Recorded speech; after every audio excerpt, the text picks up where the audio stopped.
Bismillahirrahmanirrahim. Assalamualaikum warahmatullahi wabarakatuh. Alhamdulillah, kita bersama lagi di dalam uh, episod yang ke-42, 10 Minit Dr. Har dengan tema masih lagi dengan tema muhasabah dan refleksi sempena bulan Ramadan yang mulia ni. Alhamdulillah, dan kali ini kita selepas membincangkan tentang pengenalannya, definisinya, takrifannya, apa itu muhasabah, apa itu refleksi. Episod yang lepas, minggu lepas, kita berbincang tentang mengapa kita perlu muhasabah dan juga membuat refleksi. Salah satu di antara sebab kenapa seorang itu tidak membuat refleksi kerana dia tidak tahu bagaimana nak membuat refleksi. Jadi pada episod kali ini kita bincangkan bagaimana untuk menjadikan muhasabah dan refleksi itu satu yang amalan kita dan juga kita beristiqamah dengan dia. Sebab refleksi ini dia tidak begitu berkesan kalau kita hanya buat dia sekali-sekala atau mungkin buat sekali dalam seumur hidup gitu ya. Dia kena dibuat secara kerap supaya dia boleh menghasilkan kesan yang terbaik untuk diri kita. Mungkin input sebelum Dr. Han mulakan terus kita juga mungkin dalam konteks ini apa yang kita ngandalkan tentang muhasabah dan refleksi itu tidak pula lah menyebabkan kita ini terlalu berlebihan di dalam memuhasabah diri kita itu hinggakan kita menjadi overcritical. Maknanya kita terlalu orang kata memandang buruk tentang diri kita ni. Jadi itu adalah satu proses yang mungkin bila semua benda lah kalau berlebihan, kalau terlalu kurang pun tak boleh Jadi untuk muhasabah dan refleksi ini apa yang kita bincangkan sepanjang dalam bulan ini adalah muhasabah dan refleksi pada kadar yang sepatutnya. Dan bila kita tidak muhasabah diri, kita akan menjadi insan yang seringkali mengulang-ulang kesilapan kita dan juga mungkin itu ada kesan kepada dalam konteks kualiti kehidupan kita, interaksi kita dengan orang lain Apabila muhasabah tu ada 3 aspek yang selalu kita muhasabah. Konteks ibadah kita iaitu hablum minallah, hubungan kita dengan Allah, kita kena muhasabah juga. Kemudian kita muhasabah tentang aspek yang kedua, tentang peluang dan modal yang Allah berikan kepada kita. Yang itu satu muhasabah yang sangat mendalam tentang bagaimana kita menggunakan masa, umur, juga peluang mungkin kekayaan kita, harta kita, kelapangan masa kita, hidup kita ini untuk telah kita gunakan dengan sebaik mungkin atau tidak. Itu yang kedua. Yang ketiga adalah dalam konteks hablum minan nas dan hablum minan alam itu. Maknanya dia ada di antara kita dengan Allah, di antara kita dengan diri kita sendiri, di antara kita dengan muhasabah antara interaksi kita dengan persekitaran kita dan orang lain. Jadi kalau misalnya kita tak pernah buat tentang muhasabah ini, maka kita tentu akan dari sudut ibadah kita rasa dah habis baik dah tu. Tak payah lagi dah kita nak takut tambah semuanya elok contohnya ataupun daripada sudut masa semua kita tidak muhasabah, maka ada masanya kita lakukan banyak sangat perkara yang sia-sia dan membazirkan semua sumber-sumber tadi dan modal yang Allah berikan tadi yang tidak akan dapat diambil diambil lagi bila dah terlepas kita tak boleh nak ambil balik macam umur kita macam masa kita semua tu. Dan tentu sekali hubungan kita dengan manusia lain, itu yang agaknya kita ni duk ada je masalah dengan manusia dengan ahli keluarga kita, dengan jiran tetangga, dengan rakan-rakan tempat kerja sebab kita tidak muhasabah. Okey. Tapi kalau kita terlalu kritikal juga, ini saya kena sebutkan sebab mungkin ada juga orang yang dia terlebih pula. Maknanya hinggakan akhirnya dia merasakan bahawa dirinya ini serba-serbi tak kena. Dia akhirnya dia membandingkan diri dia dengan orang lain contohnya dan itu menyebabkan dia rasa dia membenci dirinya pula. Jadi yang ini pun tak boleh juga hingga menghasilkan keadaan murung, keadaan yang berpanjangan, keadaan yang kemarahan yang tak tahu dia nak lempiaskan pada siapa. Ini bila dia terlalu overcritical pula, terlalu perfectionist contohnya. Dia segala-galanya dia tak cukup contohnya pun tak boleh juga. Yang ini juga amat mudah untuk kita ialah ya segala elemen yang buruk dan yang jahat itu boleh masuklah ya, dan kita juga tak mau begitu ya. Jadi oleh sebab itu kita mohon pada Allah Subhanahu Wa Taala supaya ya muhasabah dari aksi yang kita buat ini akan menambahkan kebaikan ya, dan mendapat segala hikmah dan juga perkara-perkara baik yang akan terhasil daripada dia. Ini kena sebut juga sebab mungkin ada yang overcritical pula ya, dia rasa diri dia sangat teruk ya, dan akhirnya menyebabkan, dan ini ada kaitannya dan dia tidak dapat menghargai dirinya sendiri, dan ini kaitan kalau mungkin nak lihat kepada penghargaan diri, itu adalah tema pada bulan lepas ya, pada bulan Mac yang lalu ada 4 episod ya mengenai penghargaan diri itu. Okey. Jadi untuk slot kali ini kita tengok kepada prosesnya bagaimana. Jadi kita katakan dulu pertama kita perlu istiqamah di dalam refleksi dan muhasabah kita. Jadi sebab tu proses yang Dr. Har nak cadangkan ini, dia bukannya hanya one off saja ataupun touch and go saja ya. Dia kena dilakukan ya sekerat yang boleh. Tapi macam biasalah untuk melatih diri kita mungkin buat ya dalam kalau tak masih lagi tak boleh buat setiap hari tu, mungkin 2 hari ya, 2 hari sekali, 3 hari sekali. Paling tidaknya pada pandangan Dr. Han nak memulakan ni kenalah seminggu sekali. Tak tahu waktu bila tu, tapi kena ada peruntukan masa yang khas untuk kita memuhasabah diri. Bagi kita orang Islam sebenarnya masa untuk merefleksi diri ada 5 waktu sebenarnya ya untuk kita ya, dalam kita menunaikan fardu 5 waktu itu sebenarnya ia adalah satu proses muhasabah diri. Jadi maknanya kalau kita mengingatkan itu 5 kali muhasabah diri dalam sehari. Itu ya, mungkin itu yang Rasulullah katakan ya, ibaratkan mandi ya, ada sungai di depan rumah. Kamu mandi 5 kali. Bagaimana agaknya? Ya, dan Rasulullah memberikan contoh dan gambaran tersebut, perbandingan tersebut kepada kaum yang memang tak ada sungai pun. Jadi boleh itu satu perbandingan yang sangat luar biasa. Ya, impak solat itu ya kepada pembersihan diri kita ya. Dan antara salah satu elemennya adalah refleksi. Ya, apabila kita ya khusyuk dalam solat itu, kita sebenarnya ya dalam kita selepas takbiratul ihram kita tu, kita haramkan diri kita ya daripada segala perbuatan yang lain itu kerana kita memberi tumpuan ya beruzlah ataupun ya bersendirian dengan Allah Subhanahu Wa Taala. Walaupun mungkin kita lakukan solat secara berjemaah, tetapi setiap ya apa yang kita buat itu ada antara kita dengan Allah Subhanahu Wa Taala. Selepas itu ya dengan rukuk, sujud, dengan perbuatan-perbuatan itu, maka kita selepas salam ya, kita mungkin taklah terus bingkas saja kan, kita diam dulu membuat refleksi apa yang sebanyak mana produktiviti kita, adakah tadi kita mungkin ya tersilap kata mengguris perasaan orang ya, apa yang saya nak buat ni saya kena minta maaf. Jadi lepas daripada tu kita cari orang tu ya minta maaf, kita tak tunggu pun sampai esok contohnya, jadi habis pula. Nanti asar ya kita buat refleksi lagi. Jadi masya-Allah ya, tentu kita sebenarnya sepatutnya sudah ada ya satu budaya ataupun DNA muhasabah yang sangat kuat di dalam diri kita ni. Ya, namun nampak gayanya mungkin belum lagi sebab kebanyakan kita masih lagi melakukan kesilapan yang sama ataupun yang lebih mendukacitakan kita terus melakukan ya pelanggaran perintah Allah itu, mungkin dulu sikit-sikit sekarang lagi banyak contohnya ya, seolah kita you never learn. Itu tadilah ya, refleksi itu adalah satu proses pembelajaran kerana dia ya satu proses di mana kita mencipta makna, takrifan ya, erti kepada setiap apa yang kita buat dan pengalaman yang kita dah lalui. Baik.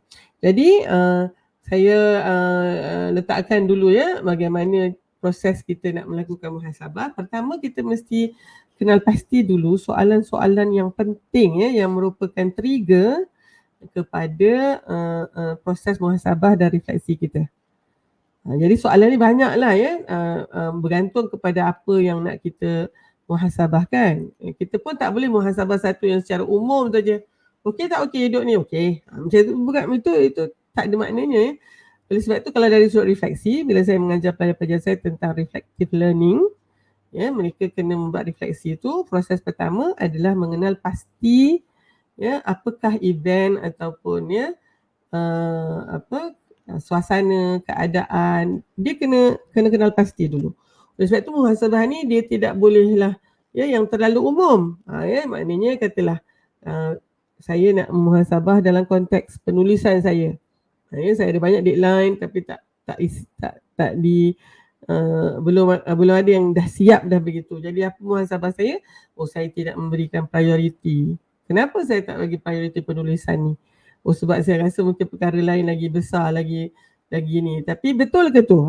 Kita akan ada sentiasa ya mungkin ya soal jawab ni.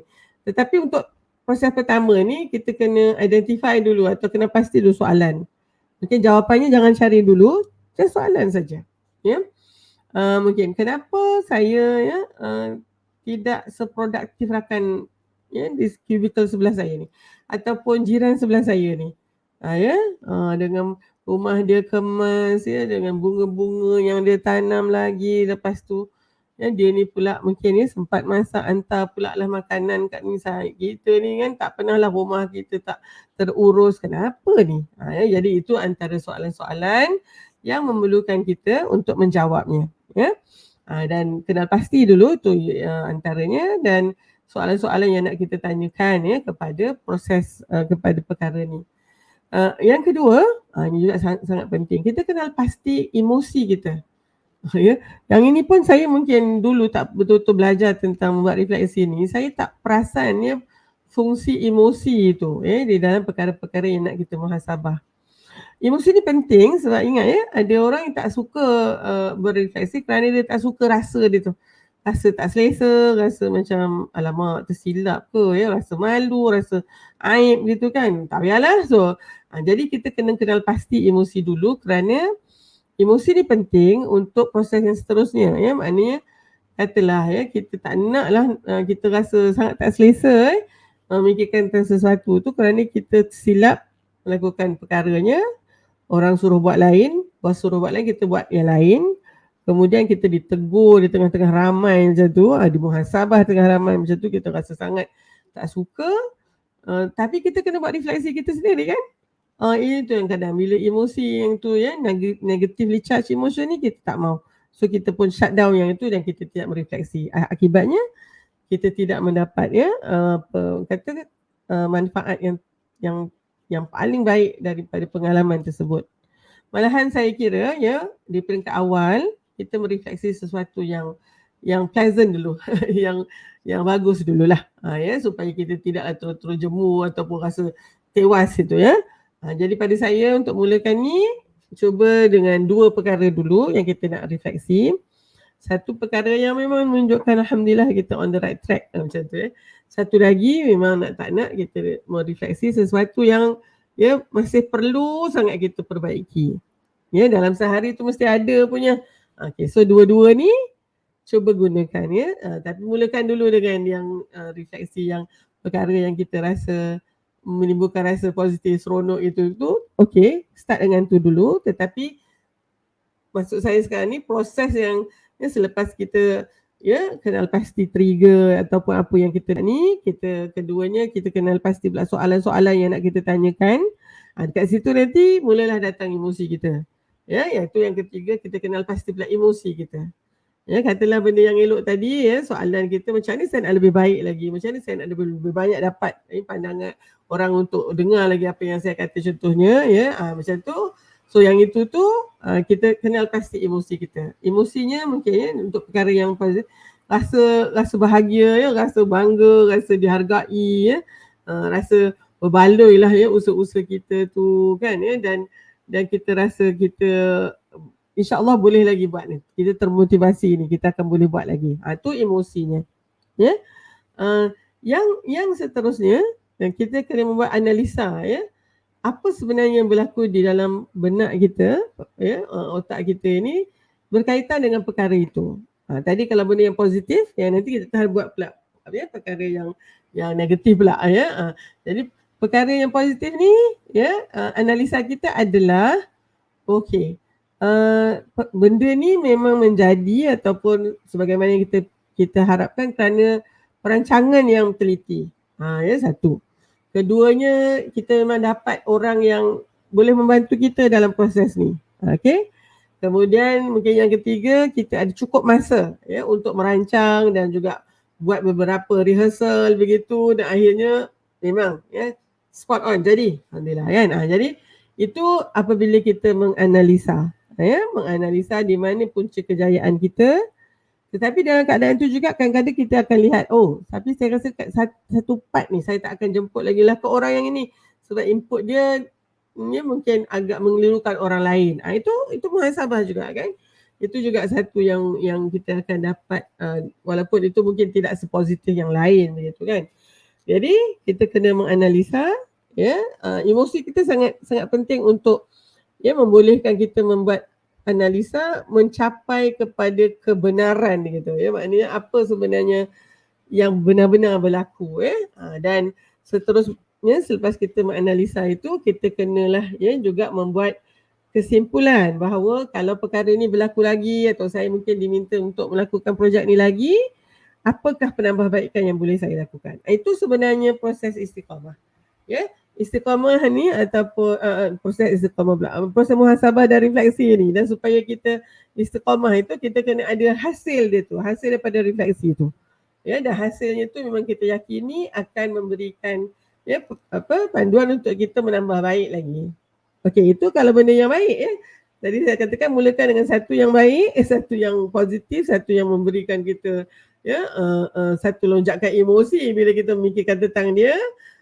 Tapi jangan lupa kita terpaksa juga melihat kepada perkara yang di mana kita mungkin tidak berjaya lah ya, ataupun tak mencapai apa yang kita hasratkan. Ya. Jadi perlu ke lama masa untuk buat ni? Pada saya ya, mungkin yang paling baik agaknya sebelum tidur. Sebelum tidur pula tu kadang-kadang terus dia tertidur pula ya. Tapi itulah lepas solat itu, ya, kalau boleh ada waktu yang kita 15 minit lah paling tidaknya.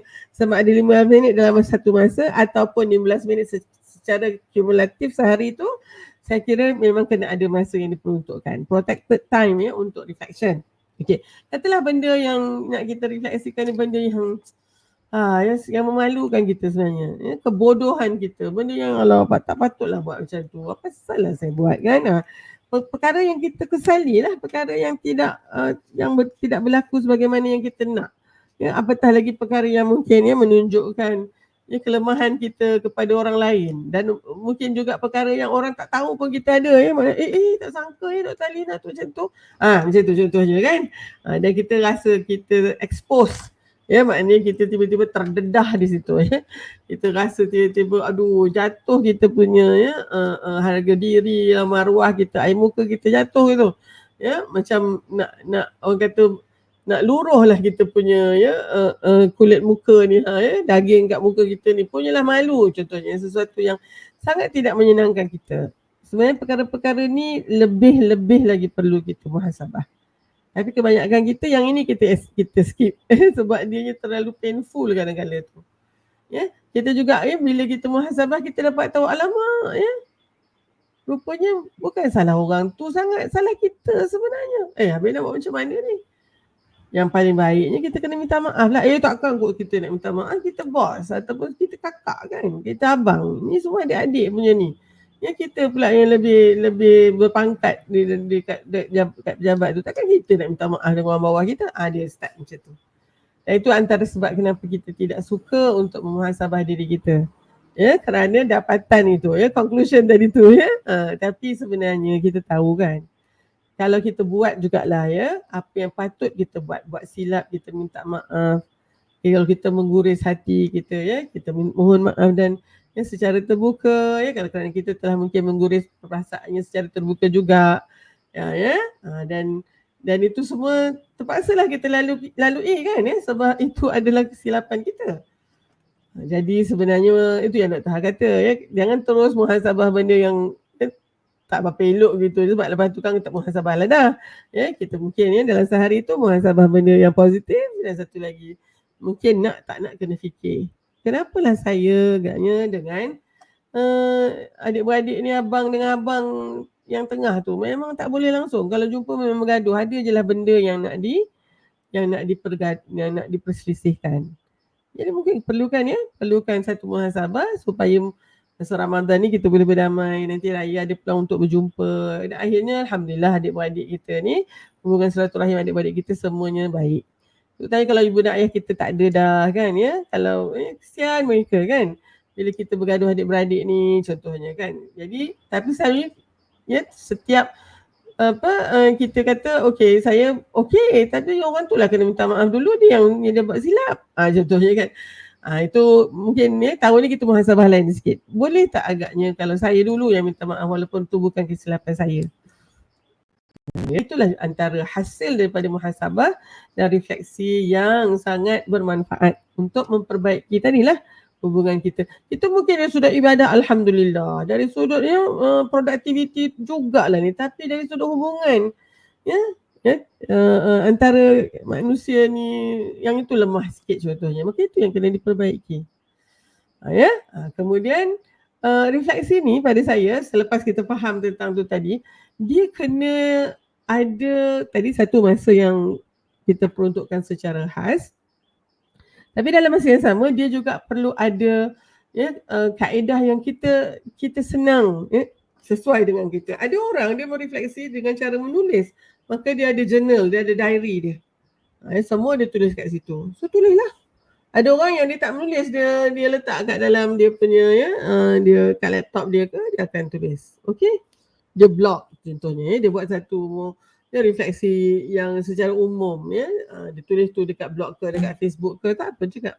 Ada yang mungkin dia nak buat video dia merefleksi, kemudian dia sendiri tengoklah video tu, atau kalau okey dia kata okey orang lain pun boleh dapat manfaat daripada refleksi saya. Okeylah, dia jadi satu konten yang boleh juga manfaatkan orang lain. Tetapi apa pun caranya, dia mestilah yang sesuai dengan cara kita. Ada antara kita yang dia akan lebih banyak, lebih efektif refleksinya kalau dia bercakap dengan kawan dia.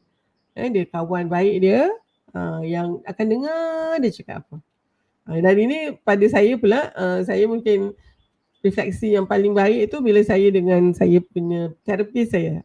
Maknanya rakan saya yang juga memerlukan terapi saya, yang ada latihan dari sudut bagaimana mendengar, psikologis khususnya mereka memang ada latihan yang khusus untuk mendengar masalah kita, tapi dia tak kacau tau biar kita dengar, biar dia cakap, kita cakap dia dengar, tetapi dia akan memberikan soalan-soalan untuk membolehkan proses cara kita berfikir itu lebih lagi teratur, dan akhirnya kita sendiri yang mencari dapat menyimpulkan cara menyelesaikan masalah contohnya ataupun perkara yang kita tu. Katalah kekesalan kita kita kesal, kenapa kita buat tu? Jadi kalau macam saya sendiri, saya kena mendengar benda tu agaknya. Jadi saya kena ada orang lain yang mendengar juga, tapi orang tu mendengar dia bukannya membagi saya jawapan demi jawapan. Saya pun serabut juga kalau macam tu, dia dengar saja. Dan bila saya sendiri mendengar bagaimana saya menerangkan atau menyusun atur perkara yang saya nak refleksikan itu, dia lain. Bila saya sendiri mendengarnya, dia boleh menghasilkan satu proses pemikiran yang akhirnya create meaning tadi tu. Apa maknanya pengalaman ni kepada saya? Okey. Jadi itu pastikan kita tahu apa proses refleksi yang paling baik untuk diri kita, muhasabah kita. Seterusnya tadi saya katakan perlunya ada masa yang khas. Start small yang saya masukkan, bahawa kita kena ada mungkin yang kecil-kecil dulu, yang mungkin ringan-ringan dulu untuk muhasabah, kemudian kita muhasabah benda yang lebih berat. Yang dalam konteks ini mungkin yang berat adalah hubungan kita dengan pasangan kita contohnya. Dulu alhamdulillah okey, ni masuk 5 tahun ni anak makin tegang ni, kenapa ni? Dan ini ikut pengalaman saya kan, bila pasangan ini setiap seorang suami dan isteri tidak memuhasabah diri mereka, jadi mungkin lebih senang nak menyalahkan yang seorang lagi. So dalam konteks ini khususnya tentang hubungan, maklumlah dengan Ramadan ni saya ramai orang yang nak menyambung silaturahim, tapi tak tahu macam mana kan. Macam ni sajalah, bila kita ada perselisihan dengan seseorang, tak kira lah siapa orang tu, kita kena selalunya orang yang kita tak suka tu kita tahu ya segala yang buruk ada kat dia lah. Dan disebabkan itu yang kita ya rasa sangat tegang dengan dia ni contohnya kan ya. Segala yang kita tak suka tu. Bagaimana dengan kita? Oh, kita tak ada sifat-sifat tu. Ya, itu adalah bias kita. Itu adalah ya kesendengan kognitif kita. Kita selalu rasa macam tu. Kita yang paling betul, kita yang paling baik macam tu ya.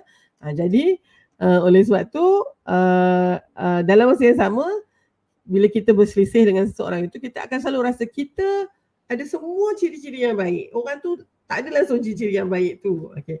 Untuk ni, ya, satu yang saya rasa saya dapat dalam kursus dengan Gottman Institute ya, khususnya dari sudut nak mendamaikan hubungan antara dua sepasang suami isteri yang bergaduh ni kan contohnya, dia ada apa yang dinamakan sebagai rapport. Rapport ni nama orang yang mencadangkan tentang kaedah ini. Dia kata rapport theory of similarities ya. Maknanya dia macam rapport kata kalau kita dalam konteks ni kita buat refleksi yang satu ni. Kita bolehlah sinaraikan ya segala perkara buruk yang ada kepada musuh kita tu atau orang yang kita tak senang ni, yang mungkin pasangan kita lah kita contoh gitu kan, dia ada semua ni, tak bertanggungjawab dia ni daripada yang sebesar-besar hingga kecil-kecilnya gitu kan. Okey, mari kita tengok sinarai itu dan tanyakan kepada diri. Ini refleksilah ya, tanyakan kepada diri, saya ada tak sifat-sifat ni? Sifat yang buruk tadi tu, mungkin kata ada 10 sifat buruk yang kita rasa pada pasangan kita kan ya. Dia tak bertanggungjawab, dia tak hormat mak bapak saya, dia buat macam ni, dia buat macam ni. Cuba kita tengok dalam tu dan secara ya memuhasabah diri kita, merefleksi secara jujurnya. Ada tak dalam 10 itu paling tidaknya satu perkara yang juga kita ada? Nah ya. Mungkin kita nampak bukan satu ya. Dari 10 tu kita pun ada agaknya 5 ya macam tu juga. Walaupun kita akan katalah kat diri kita kan, kita punya kesendengan kita. Saya ada tapi taklah macam dia. Dia lagi banyak. Okey, tapi ada kan? Ada. Okey, baik. Yang kedua, rapport kata, tulis pula perkara yang kita suka. Yang kita rasa kita ada. Kebaikan yang kita ada. Kesabaran kita, apa semua yang tak ada pada dia. Ya, kita pun seronoklah meliskan kan benda yang kita kata kita ada tapi dia tak ada ni ya. Yang membuatkan kita lah orang yang paling betul dalam perselisihan ini ya. Bayangkan dalam masa yang sama pasangan kita pun kena buat macam tu juga. Ya. Okey. So balik pada tadi perkara yang kita rasa kita ada, pasangan kita tak ada. Okey. Rapport kata buat refleksi lagi, muhasabah lagi ya, timbang tara lagi. Ada tak agaknya ya, mungkin ada 20 lah kali ni ya, benda yang lebih baik untuk kita tu, yang jahat tu tadi mungkin kita dapat 10 lah, tapi yang baik ni kita rasa lebih sikit 15 katakan. Daripada 15 yang baik yang kita rasa kita ada ni, cuba fikir betul-betul. Kita dah hidup dengan dia mungkin ya 5 tahun, mungkin 10 tahun. Ada tak benda-benda baik ni pada diri pasangan kita ataupun musuh kita tu yang kita sedang terlingkah ni kan? Ya? InsyaAllah akan ada. Adalah kalau tak 2 mungkin paling tidak 1. Tapi ada. Ya. Walaupun kita akan kata tapi saya lebih lagi lah, dia taklah bagus macam ni. Tak apalah tu, tapi ada kan. Popo kata ya, apabila kita merefleksi begini ni, selalunya intensiti dan juga ya ketegangan ya perselisihan kita dengan pasangan atau dengan siapa saja musuh kita tu, dia menjadi longgar. Dia menjadi kendur sikit. Ya, kerana kita nampak bahawa kita juga ya contribute to this konflik. Kita ada juga menyumbang. Sebenarnya memang pun bertepuk sebelah tangan takkan berbunyi ya. Pada saya mana-mana saja hubungan yang ada ketegangan, adanya pergeseran, kedua-dua ya kalau kata pergeseran tu 3, 4, 5 orang sekali, semua ada mempunyai sumbangan kepada konflik ini.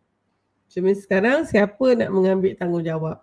Sebenarnya konflik itu akan lebih mudah untuk diselesaikan dan boleh selesai pun sekiranya setiap kita mengambil tanggungjawab ya, menerima hakikat bahawa ya, inilah sumbangan kita kepada konflik ni dan kita harus baiki yang ini. Itu refleksi lagi ya. kita harus baiki yang ini, dan kalau semua yang terlibat itu juga membaiki, maka akan hasilnya hubungan itu akan dibaikilah, akan menjadi lebih baik. Kalau katalah memang dah tak ada rezeki, ya, kita berpisah pun dengan baik, tapi kalau boleh ya ada healing ataupun ya ada sembuhnya lah, maka alhamdulillah boleh bersama balik. Ya, kiambang berlalu, biduk berlalu, kiambang pun mulalah bertaut semula. Selepas when the storm passes on, kita akan mula balik chapter yang baru contohnya. Tapi itu hanya boleh berlaku sekiranya semua orang melaksanakan muhasabah ini.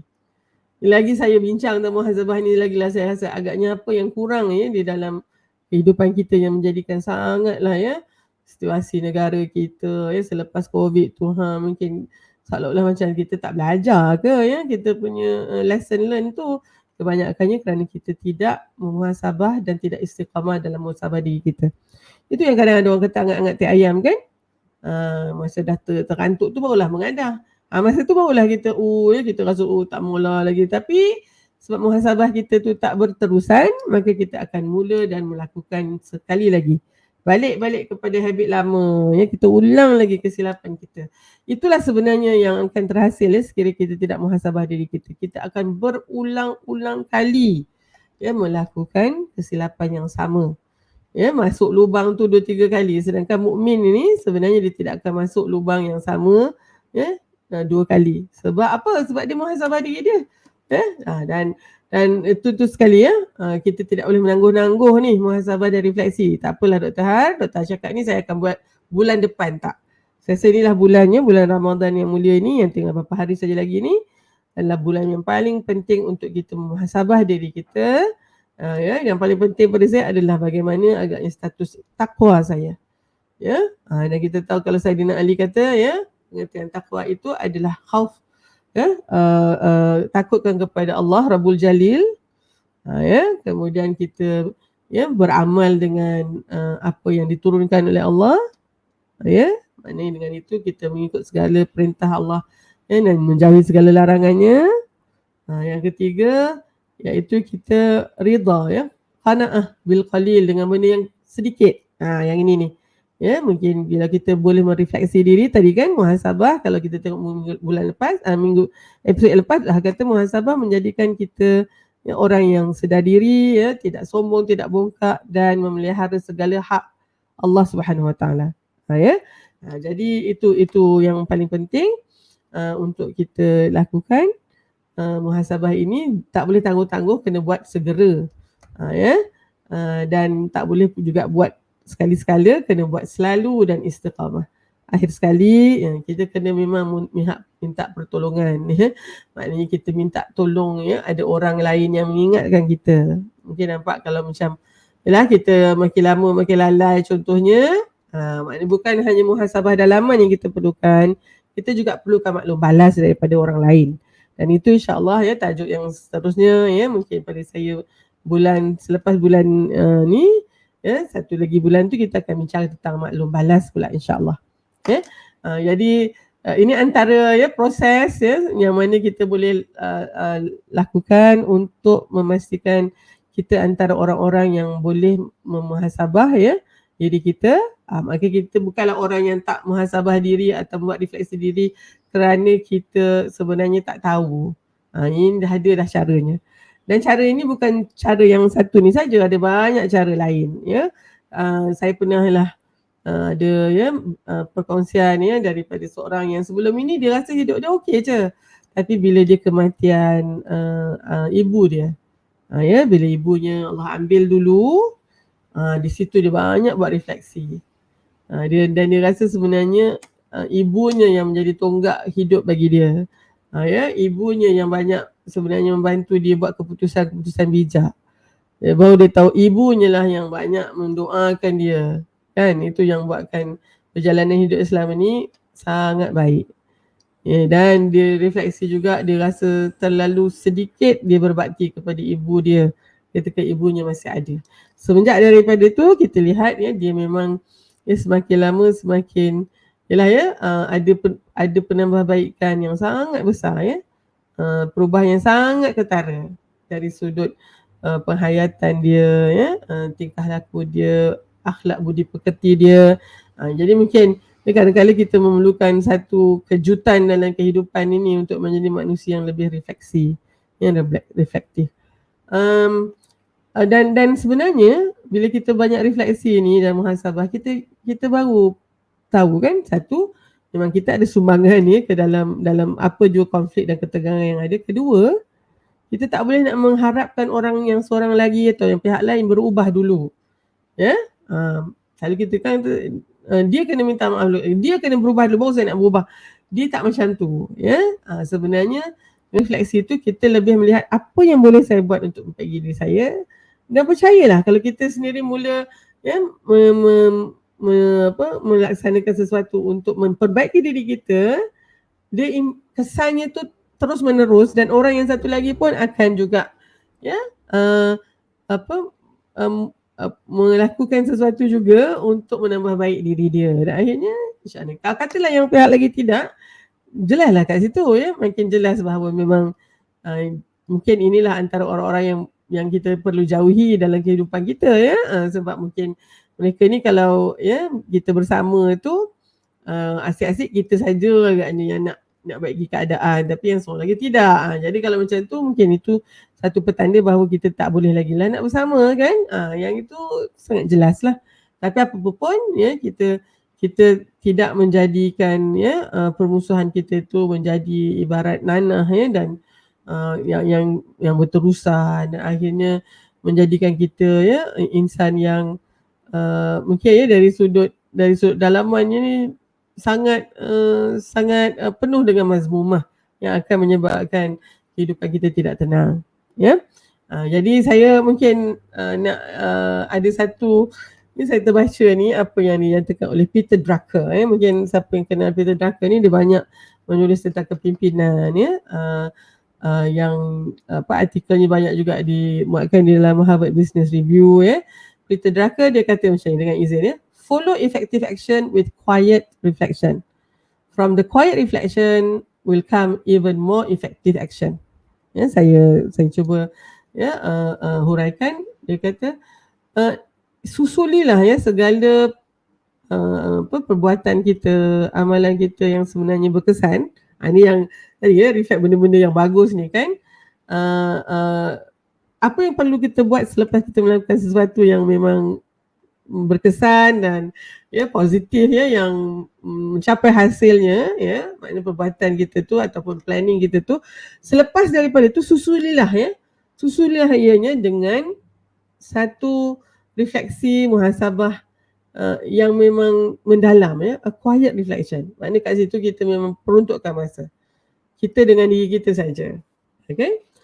Sebenarnya daripada muhasabah itu atau refleksi yang mendalam itu akan tercetuslah lebih banyak lagi, ya, perbuatan, amalan, ya, tingkah laku yang lebih berkesan. Jadi melihatkan itu, ya, rugilah sangat kalau kita tidak memperuntukkan masa, ya, menyusuli segala perbuatan kita yang bagus, ya, dengan reflection. Ya. Apatah lagi kalau yang apa yang kita lakukan adalah ineffektif, ya, maknanya apa yang kita lakukan sebenarnya tidak menjadi, contohnya, ya. Itu lebih lagi lah perlu kita buatkan muhasabah untuk mengenal pasti di mana yang ruang-ruang untuk kita tambah baik, ya. Jadi alhamdulillah, ya, kita dalam episod kali ini kita melihat bagaimana kita nak melakukan muhasabah dan refleksi, dan bagaimana untuk beristiqamah dengannya. Kita tahu bahawa muhasabah dan refleksi kena dibuat sekerat yang mungkin, ya, bukannya hanya sekali-sekala, dan akhirnya dia menjadi satu budaya, habit dan budaya kita. InsyaAllah minggu depan kita bawakan tetamu. Siapa saya belum boleh cakap lagi. Kita selalunya hanya sehari 2 hari sebelum tu kita akan maklumkan melalui poster promo kita, ya. Dan dengan tetamu ini kita akan berbincang tentang budaya muhasabah, ya. Sangat sesuai dengan apa yang kita bincangkan hari ini tentang perlunya beristiqamah, ya. Jadi bagaimana kita nak membudayakan, ya, muhasabah ini di dalam kehidupan seharian kita, dan insya-Allah, ya, bersama tetamu kita akan huraikan, dan mudah-mudahan kita semua mendapat manfaat, ya, InsyaAllah bulan depan pula, iaitu bulan Syawal, kita ada tajuk yang lain pula ya. InsyaAllah saya sekali lagi ucapkan penghargaan setinggi-tingginya kepada ya rakan-rakan pelayar yang sudi untuk bersama baik secara live ya pada hari Selasa ya pukul 10 pagi hingga 10.40, 10.45 begitu.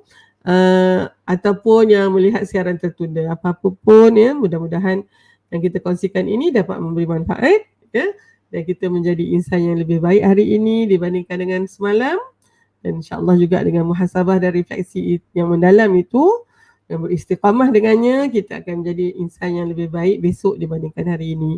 Wallahu a'lam ya, kita bertemu lagi dalam episode seterusnya.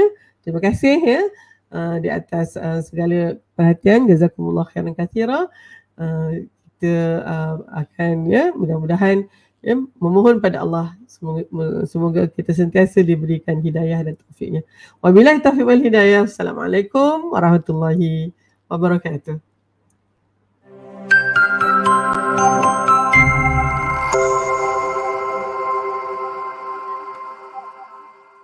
Bersama membina masyarakat rahmah, Tibika.